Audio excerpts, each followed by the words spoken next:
Hello and welcome to No Look Reviews, where we're watching at games so you don't have to. Today we have a very interesting video for all of you. We both know that United's not making any signings in January.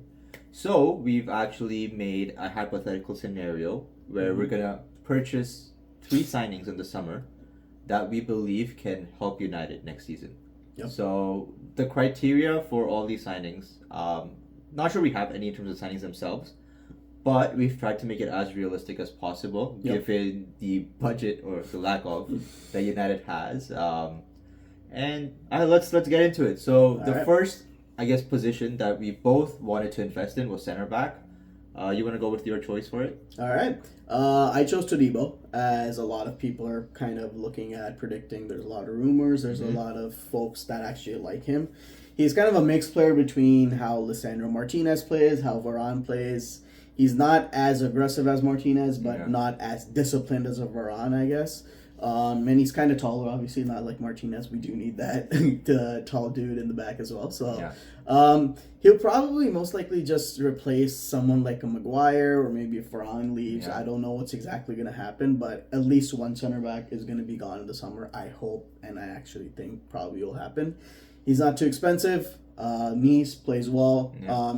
We compared the stats between a lot of players. So we compared Maguire, Varane, Martinez, Todibo. I think just the 4 of them, and there's a 5th one. And then my choice. Then your choice, which is Jared Brathwaite from Everton. You want to talk a little bit about him?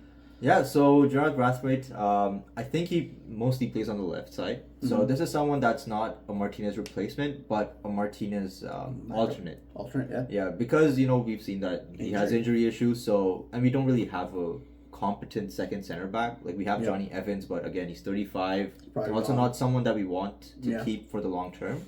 This is a young English Premier League proven center back. Fits all the criteria for Ineos. Like, we've seen in the news that they want like an English core, and I think this player fits it very well. So let's talk about the stats for both of them. So I'll start with Brathwaite, since I've already been talking about him. He has the best tackle percentages amongst all the 5 defenders that we've discussed. The highest expected assists and the second highest take-on percentages. So not only is he, like very solid defensively, he also shows promise, going forward and keeping the ball well and creating, opportunities for defenders. Just like Martinez, like, how Martinez, very good ball progressor. Through balls, long balls, he's very good at it. So I think if Martinez is not playing, I think this is a perfect guy to come in and replace him.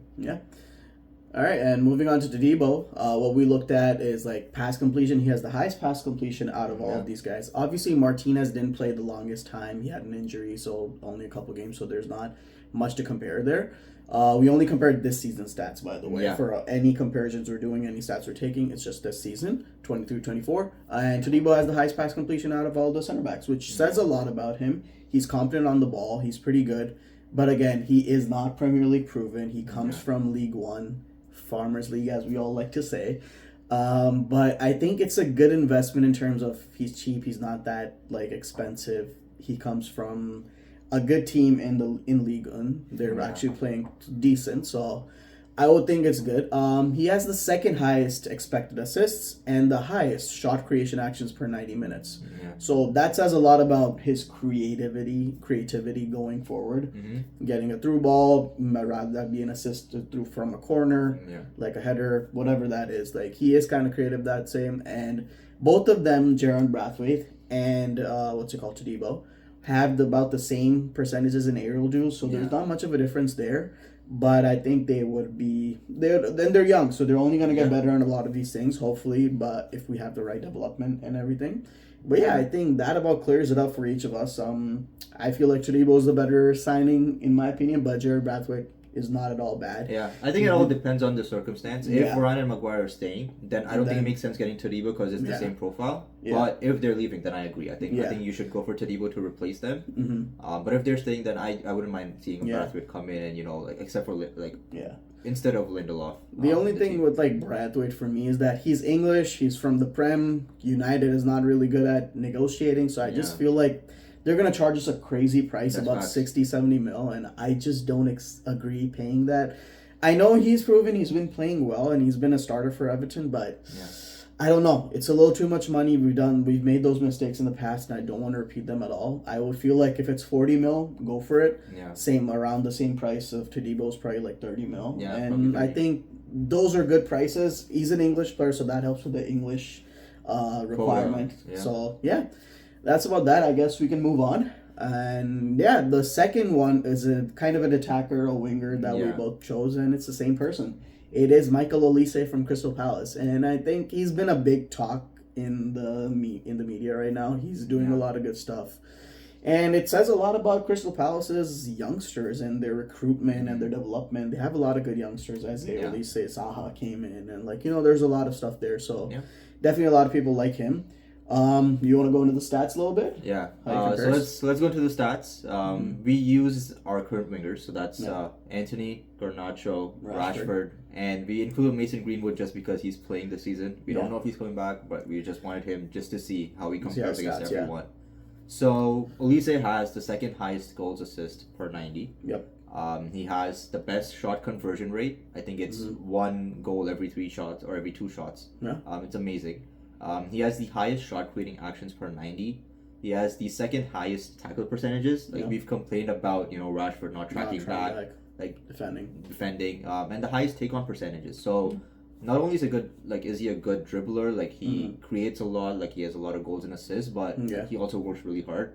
And I think in this system or whatever system that we want to play, we need wingers who are going to work hard. Yep. I don't think we can afford to have Rashford, just staying up. Whether that's an instructor or not, we still need someone who works really hard off the ball. Yep.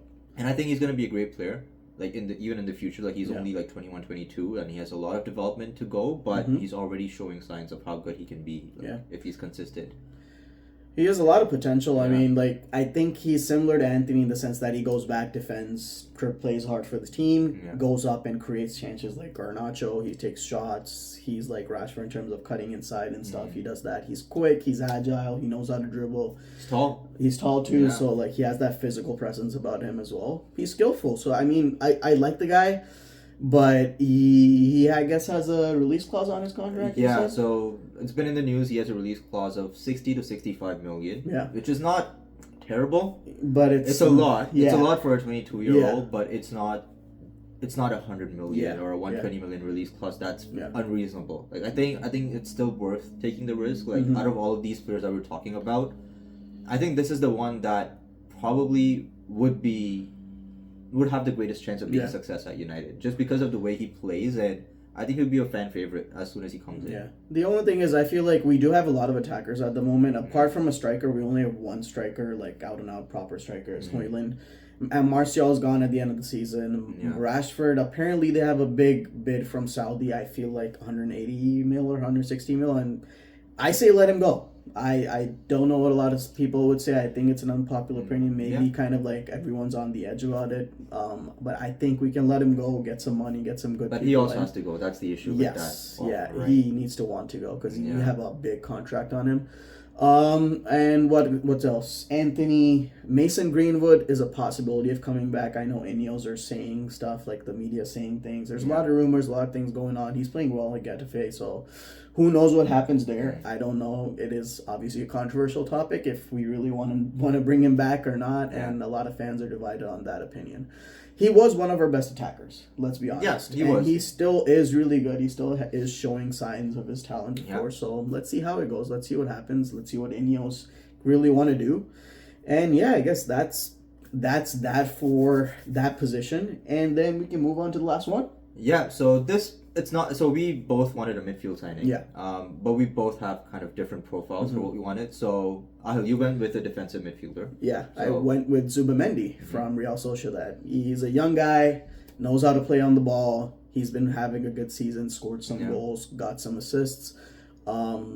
Pretty agile, nice defender. I think he's similar to a Kobe Mainu in a lot of ways. So having both of them in that deep midfield role like we do in a 4-2-3-1 would be kind of nice because either one can go forward, the other one can stay back. They can kind of switch around, get a good kind of understanding of each other, and we'll have our future set because they're both really young. So, and then you picked. So I went for a more attacking option. Mason Mount has not done anything in a United shirt. Yeah. Whether it's injuries or, he's just maybe he's just not good enough. We don't know. Like I think we need some more time to look at that. But even if he is fit, I think he's someone who could play deeper. Like besides Zuba Mendy, if we do get him. So I want someone who's gonna be like an out and out Bruno replacement. Like whether it's the work ethic, the output, whatever, right? Like we need someone who can actually replicate what Bruno brings to the team. True. So I've gone for Morgan Gibbs-White. Again, fits the Ineos criteria. He's Premier League proven and English. So he forms a part of that quota. But he's also really good. Like so statistically, we took a look at him. Like he does not have the highest passes completion, or like there might be a bit of areas where like he is lacking. But he also plays for Nottingham Forest. And we also compared him to Bruno Fernandes, one of the best attacking midfielders in the league. So but regardless of that, like we both watched him play. Like I really like him. Like when he played against United, you know, like he carried them through that entire game, and like he's a leader. Like he's captain, you know, the youth teams. But even on the pitch, when you're watching, you can see that, you know, he cares a lot. He's a big personality there. Yeah, he's like their main guy. Like ever since last season, like even last season, he had the most goals assists for Nottingham Forest. And even in the league, it was pretty high up. But yeah, in terms of this season, he has the second highest goals assists between the players that we compared. So that's Bruno Fernandes, Scott McTominay, Mason, and Mason Mount. So everyone who plays in that 10-ish position. He has the second highest shot creation actions per 90, below Bruno Fernandes, of course. He has the second highest tackle success rate, and he has the second highest aerial duels. So again, we need like that physical presence. We've seen a lot that we concede a lot from corners, from set pieces in general. And he will help us score goals. So I think, like Morgan Gibbs-White, he is a great player. I think he's going to be a great Bruno replacement if that's someone that we're going for this season. So, let's see. All right. I mean, I agree with a lot of things that you said. Gibbs-White is a talented player. The only thing I really think of is it's not exactly realistic considering that we still have Mason Mount in the squad. I feel like Bruno, Mason Mount are pretty much back and forth switchable, you know, and then McTominay also kind of plays that position, which I don't know. It's interesting. I mean, we're hoping that he goes. So that's the thing. So in terms of like the people that we're losing in the midfield, might be Eriksson. Casemiro is a big if we get money for him, we might lose him. Mainoo's still there. McTominay might go. So we will lose one or two people. We definitely need that person in the back because we do not have a lot of replacements for the CDM side of box-to-box position. So I feel like Zuba Mendy might be a better signing there. And I think there is a release clause or something that is like 30-40 mil, which is... I don't know if it's a release clause, but that was his like market value. But he's been playing well, so maybe he goes up. And we've seen he has the highest goals and assists per 90, shot conversion is the highest, second highest like passing accuracy for Zuba Mendy. He has the highest tackle percentage. Like he's a very much a Mainoo kind of guy. He knows how to pass the ball, he knows how to tackle, he knows how to play that CDM position. And he just might not be as physically demanding, like as physically present as we do need in the Premier League. So that's the only real thing that I would think about before signing him. But apart from that, technically, great fucking player. Young guy. And he can be the future of United. So, future of our midfield. So, I mean, that's that. Those are three signings. I picked Todibo, Olise, and Zuba Mendy. He picked Jared Brathwaite, Olise, and Gibbs-White. I guess we can end it there. So, let us know below. What are the three signings you believe will transform United next season? Share and subscribe, and we will see you next week. Peace.